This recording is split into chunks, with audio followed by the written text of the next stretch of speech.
जय श्री कृष्ण दोस्तों। महाभारत की सभा में वो पल किसे भूल सकता है जब द्रौपदी का चीरहरण हुआ था। पूरी सभा खामोश थी। धर्म का गला घोंटा जा रहा था और न्याय की देवी कही जाने वाली द्रौपदी रो रो कर पुकार रही थी। लेकिन सवाल ये है, उस वक्त वहाँ मौजूद सबसे बड़े विद्वान और महान योद्धा भीष्म पितामह और आचार्य द्रोण जैसे महापुरुष आखिर क्यों चुप रहे? क्या उनका मौन डर था या फिर किसी गहरे रहस्य से जुड़ा था? ये वही रहस्य है जो आज भी लोगों के दिल दिमाग को झकझोर देता है। तो आइए समझते हैं और जानते हैं उस मौन के पीछे क्या था। कमजोरी, धर्म संकट या नियति का लिखा हुआ खेल। जब द्रौपदी को घसीटकर कौरवों की सभा में लाया गया तो वहाँ जितने भी विद्वान और महापुरुष बैठे थे सब स्तब्ध रह गए। द्रौपदी ने क्रोधित और पीड़ित स्वर में सबसे पहला सवाल पूछा, क्या धर्म है कि पति जुए में अपनी पत्नी को दांव पर लगा सकता है? और अगर हार भी जाए तो क्या पत्नी पर किसी और का अधिकार हो सकता है? यह सवाल सीधा सीधा न्याय की नींव को हिला देने वाला था। सभा में उपस्थित हर व्यक्ति के पास मौका था कि वे धर्म की रक्षा करें, लेकिन सबने निगाहें झुका लीं और खासकर भीष्म और द्रोणाचार्य जैसे महान विद्वानों का मौन द्रौपदी की पीड़ा से भी बड़ा प्रश्न बन गया। उनकी खामोशी से सभा का वातावरण और भारी हो गया, मानो धर्म की असमंजस में पड़ गया हो। भीष्म पितामह को धर्मराज कहा जाता था, लेकिन उस सभा में उनका मौन सबसे ज़्यादा चुभता है। असल में भीष्म जीवन भर प्रतिज्ञाओं से बंधे रहे। वे हस्तिनापुर की गद्दी के प्रति आजीवन वफादारी की शपथ ले चुके थे। दुर्योधन राजा की गद्दी पर बैठा था और भीष्म राजसभा में राजधर्म और व्यक्तिगत धर्म के बीच फंस गए। एक तरफ उनके सामने द्रौपदी जैसी बहू का अपमान हो रहा था, दूसरी तरफ उन्हें लग रहा था कि अगर वे राजा के खिलाफ बोलेंगे तो प्रतिज्ञा भंग होगी। यही धर्म संकट उनकी जुबान को बांध गया। वे जानते थे कि जो हो रहा है अधर्म है, लेकिन उस वक्त उनका विवेक भी भ्रमित हो गया। यही कारण था कि भीष्म पितामह अपने धर्म ज्ञान के बावजूद उस घड़ी में गहरी खामोशी में डूबे रहे।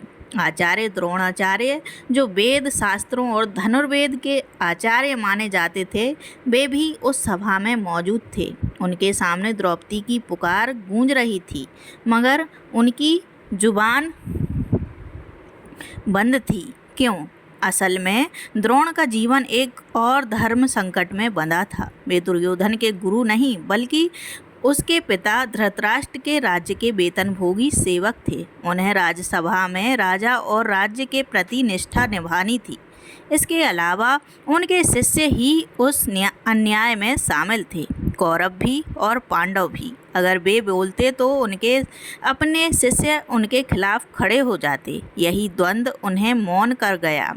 द्रोणाचार्य जानते थे कि अन्याय हो रहा है, मगर वे अपने शिष्य धर्म और राजधर्म की दीवारों में कैद हो गए। यही कैद उनके मौन की सबसे बड़ी वजह बनी। जब भीष्म और द्रोण जैसे महापुरुष मौन हो गए तो पूरी सभा मानो जड़ हो गई। द्रौपदी का अपमान सबकी आंखों के सामने हुआ, लेकिन किसी ने आवाज़ न उठाई। ये खामोशी सिर्फ इंसानों की नहीं थी, बल्कि मानो धर्म की उस दिन मौन हो गया हो।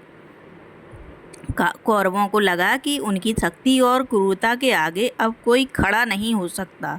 वहीं पांडव अपनी हार के बंधन में जकड़े सिर झुकाए बैठे थे। इस मौन ने दुर्योधन और दुशासन को और निर्भीक बना दिया, जिससे अधर्म की जड़ें और गहरी हो गईं। उस सभा का मौन आज भी हमें याद दिलाता है कि जब बड़े बड़े लोग अन्याय के सामने चुप हो जाते हैं तो समाज में अधर्म का प्रसार और तेजी से बढ़ता है। जब द्रौपदी ने देखा कि सभा में कोई उसकी मदद के लिए नहीं उठ रहा, तब उसने इंसानों से उम्मीद छोड़कर सीधे भगवान श्री कृष्ण को पुकारा। उसका मन, उसकी आत्मा पूरी श्रद्धा से गूंज उठी। हे माधव, अब आपकी शरण ही बची है। कहते हैं उसी क्षण एक अद्भुत चमत्कार हुआ।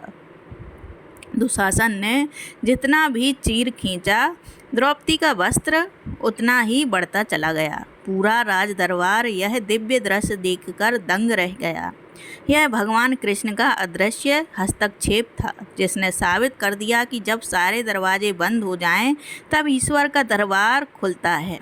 और उसी क्षण सभा में मौजूद सभी को एहसास हुआ कि अन्याय चाहे कितना भी शक्तिशाली क्यों न हो, अंततः धर्म और भक्ति ही विजय दिलाते हैं। भीष्म और द्रोणाचार्य का मौन सिर्फ धर्म संकट नहीं था, बल्कि उस समय का भय भी उसमें छिपा हुआ था। दुर्योधन ने सभा को अपने आतंक और सत्ता के बल पर जकड़ रखा था। जो भी उसके खिलाफ बोलता, उसे या तो राज्य से निकाल दिया जाता था या अपमानित किया जाता था। भीष्म जानते थे कि उनका विरोध दुर्योधन की सत्ता को चुनौती देगा और गृह युद्ध का बीज उसी क्षण बो देगा। वहीं द्रोणाचार्य भी समझते थे कि अगर वे खड़े होंगे तो उनके अपने शिष्य ही उनके विरोधी बन जाएंगे। इस डर ने उनकी आवाज़ को बांध दिया। यह वही भय था जिसने महापुरुषों को भी उस घड़ी में कमज़ोर बना दिया और अधर्म को खुलकर खेलने की छूट दे दी।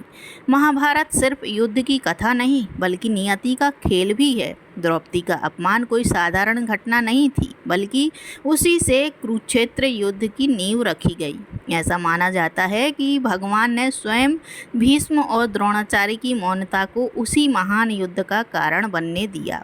अगर वे उस दिन द्रौपदी का पक्ष लेते तो शायद अधर्म वहीं रुक जाता, लेकिन नियति चाहती थी कि पांडव और कौरव के बीच का संघर्ष चरम पर पहुँचे और धर्म अधर्म का निर्णायक युद्ध हो। इसलिए उनका मौन एक तरह से उस महायुद्ध का शंखनाद था। द्रौपदी का अपमान और सभा का मौन दोनों ही नियति की चाल थे, ताकि दुनिया को हमेशा याद रहे कि अन्याय का अंत केवल धर्म युद्ध से ही होता है। उस अपमान और सभा की चुप्पी ने द्रौपदी के भीतर आग जला दी। उसने दृढ़ स्वर में शपथ ली, जब तक दुशासन का रक्त अपने केसों पर नहीं लगाऊंगी, तब तक ये खुले रहेंगे।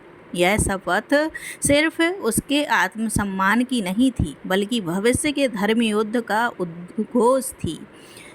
भीष्म और द्रोणाचार्य का मौन, द्रौपदी की पीड़ा और उसकी शपथ, इन तीनों ने मिलकर महाभारत युद्ध की नींव रख दी।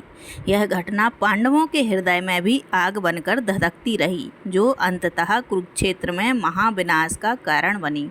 द्रौपदी की शपथ ने यह सिद्ध कर दिया कि स्त्री का अपमान किसी भी युग में अधर्म की सबसे बड़ी जड़ है और उसका प्रतिकार अवश्य होता है। तो दोस्तों, द्रौपदी के अपमान पर भीष्म और द्रोणाचार्य का मौन हमें एक गहरी सीख देता है। वे महापुरुष थे, धर्मज्ञ थे, फिर भी उनके मौन ने अधर्म को पनपने का मौका दिया। यही मौन आने वाले महायुद्ध की जड़ बना और लाखों लोगों के विनाश का कारण बना। इस घटना से हमें समझना चाहिए कि जब अन्याय सामने हो तो खामोश रहना भी पाप है, क्योंकि चुप्पी से अधर्मी और शक्तिशाली हो जाते हैं। आज भी समाज में जब हम अन्याय, अत्याचार या गलत काम देखते हैं और मौन रहते हैं, तो कहीं ना कहीं हम भी उसी सभा की चुप्पी का हिस्सा बन जाते हैं। तो सोचिए, अगर उस दिन कोई एक आवाज़ उठी होती तो शायद महाभारत युद्ध ही ना होता। अगर आप भी मानते हैं कि अन्याय के सामने मौन रहना अपराध है, तो इस वीडियो को लाइक करें, अपनी राय कमेंट में ज़रूर लिखें और चैनल को सब्सक्राइब करके धर्म की इस गाथा को और लोगों तक पहुंचाएं। जय श्री कृष्ण। धन्यवाद।